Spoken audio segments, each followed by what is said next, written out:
સુરતમાં ઉધના લિંબાયતને જોડતા અંડરગ્રાઉન્ડમાં પાણી ભરાવાની સમસ્યા વર્ષો જૂના ગોવિંદનગર ગરનાળાનો લોકો ઉપયોગ કરે છે, પરંતુ સમગ્ર ચોમાસા દરમિયાન વરસાદ હોય કે ન હોય, ગરનાળામાં પાણી ભરાઈ રહે છે. ગરનાળાનું રિપેરિંગ બાકી, લોકોને અવરજવર કરવામાં ભારે મુશ્કેલી. અહીંયા road number 0 Udhna Sanjaynagar railway ગરનાળામાં કાયમી પાણીનો ભરાવાની જે સમસ્યા છે, એના માટે વારંવાર લેખિત, મૌખિક, ઓનલાઈન અરજી કરવા છતાં આનો કાયમી ઉકેલ આવેલ નથી અને ગરનાળામાં મોટા ખાડાઓ પડી જવાથી આવતા જતા વાહનો પડી જાય છે. કેટલાક લોકોનું હાથ અને પગને ચોટ આવેલ છે અને બહુ મોટી સમસ્યા છે. જેથી અમે પ્રશાસનને અપીલ કરીએ છીએ કે આ કાયમી ગંદા પાણીનો ભરાવો જે બાજુમાં ડ્રેનેજ જાય છે તેને કાયમી રીતે કમ્પ્લીટ કરી અને પાણીનો નિકાલ થાય એના માટે ખાસ નમ્ર અરજ છે.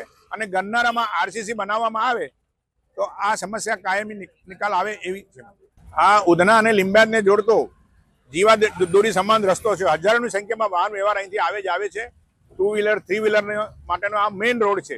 જેથી પ્રશાસનને અપીલ કરીએ છીએ કે આનો તાત્કાલિક ગંદા પાણીનો ભરાવો જે છે તેનો તાત્કાલિક ઉકેલ આવે અને તાત્કાલિક નિકાલ થાય એવી અમે આશા અપેક્ષા છે. આ ગોવિંદનગરનું ગરનાળું છે, અહીંયા બહુ જ આવવા જવાની તકલીફ વધારે પડે છે, કારણ કે આ છે ને ખારાઓ પણ બહુ છે, અંદર મત્તીઓ પણ બહુ છે, એટલે અમારી ગાડી બધી સ્લીપ ખાય છે.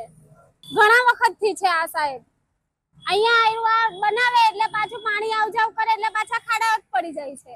સરકારને આટલી જ વાત કરવા માંગુ છું કે આ ફટાફટ બનાવો, આવવા જવાની તકલીફ વધારે થાય છે.